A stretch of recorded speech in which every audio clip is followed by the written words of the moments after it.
Fingolfin and Fingon his son led Hiflum, but their chief fortress was at Ithilcirion in the east of ered-luin, whence they kept watch upon Ard-Galan, and their cavalry rode up that plain even to the shadow of Dagor Aglareb. Their people were the most hardy and valiant, most feared by the orcs, and most hated by Morgoth. Welcome to Tales of Arda, where we discuss and explore Middle-earth. Today's topic is the Dagor Aglareb and the Siege of Angband. The Dagor Aglareb, also known as the Glorious Battle, was the third battle fought between the Noldor and the forces of Morgoth. 60 years after the Dagor Aglareb, the Noldor began to establish themselves in Beleriand.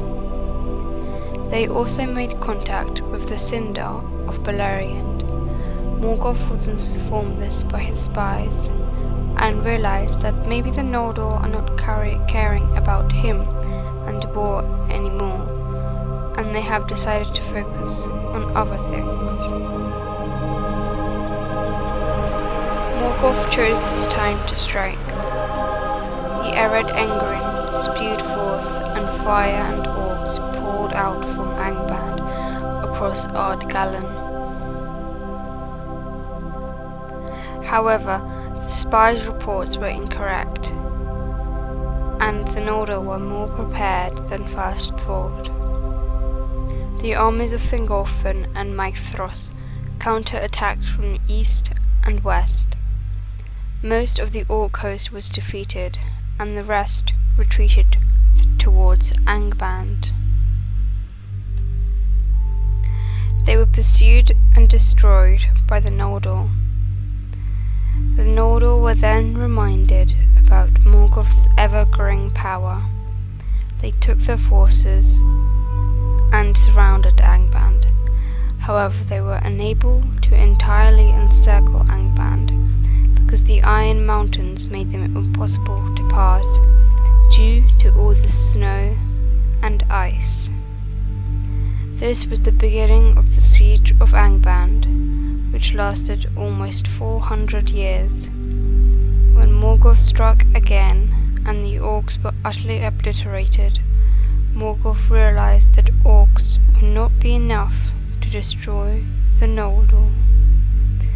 A century later, Glaurung, a half-grown dragon, drove the elves to the protection of the highlands. But Fingon bravely led a group of archers on horseback, and Glaurung had to retreat. The Noldor held their defences strong, and Fingolfin's forces stayed put.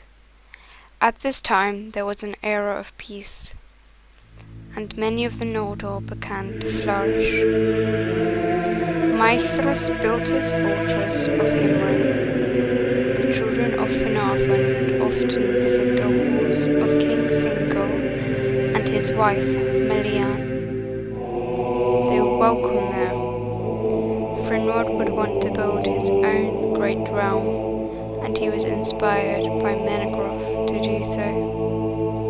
Thingol told Finrod of the caves near the river Narrow, and that there he could build his city. And so Finrod would build and establish himself in Nargothrond. And Turgon, king of Gondolin, the hidden realm, would also expand the area of his kingdom.